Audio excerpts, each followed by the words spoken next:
Tell me about a sleepless night, a fit sleepless night.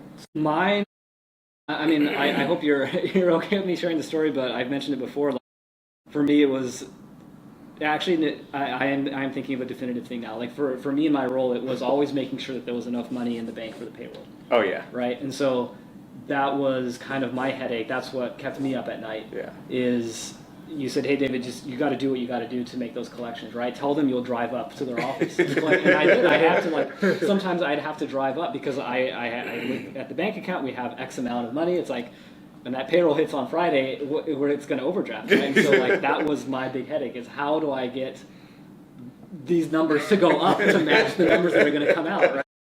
And so like there was a time when it wasn't going to happen, and I had to kind of make that decision, take on that like ownership mentality, and I checked off everybody's name on the payroll except mine because that way it wouldn't overdraft the account. And then I told you about that like a couple days later, and you felt so bad, and you're like, oh, buddy, just come over. Like, and then like you told me to come over to your house, like you wrote me a personal check, like for an account.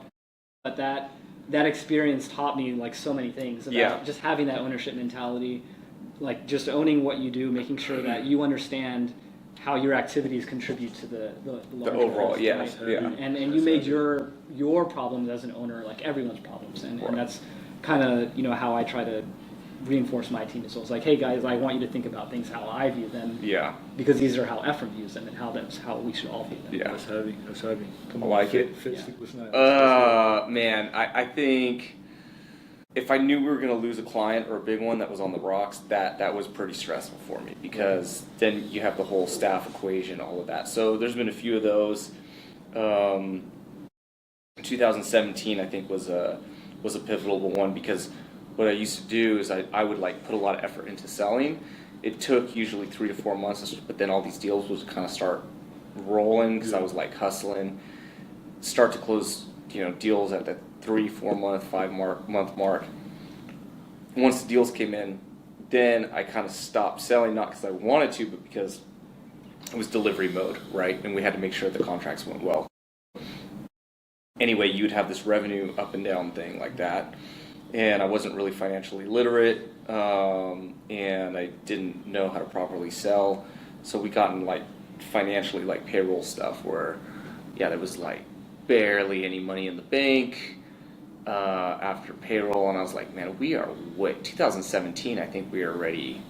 You were way into it, man. We were way into it. We had the office already. We had an office. Yeah. I think we're like, 6-7 million. I'm like, we are way too big to be playing these games anymore, right? This is like the stakes are too high. Like, what am I doing? So then had some stress on that, and then that's when I started doing. I started getting coaching, financial coaching, by a guy named Wes, and then some other guys. And then I started doing Grant Cardone videos to learn how to do sales better. So that's when I started that stuff. Yeah.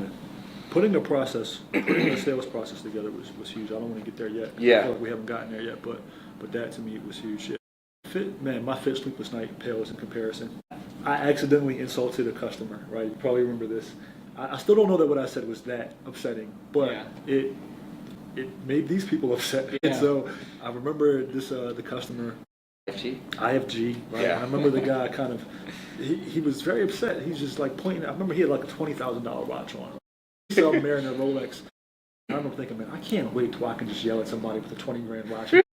And then he was like, "Don't come back in the building." And I was like, "Wait, what?" I remember like, this. It went so far so quickly. And then you told me later, maybe he said that to you, and then later I kind of heard the same thing.